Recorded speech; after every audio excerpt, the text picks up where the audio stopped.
Hello and welcome to LG's step-by-step guide on how to clean the reusable air filter. This filter is also referred to as a deodorizer on some models. Tools required. You will need a screwdriver to access the filter and a hair dryer to remove the adsorbed odors. How to access the air filter. Open the refrigerator door and pull out the upper drawer. Locate the screw on the filter and unscrew it. Press on the hooks on the side of the air filter to release it, and then remove it from the refrigerator. If residue falls off, it will not harm you and can be wiped off easily with a towel or cloth.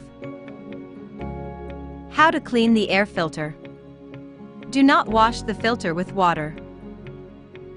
Just leave it in the sun or use a hair dryer to dry out any moisture.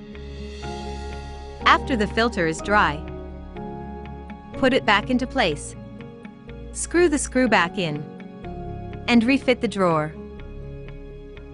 And that is how to clean the reusable air filter on your side-by-side refrigerator. Thank you for using LG refrigerators.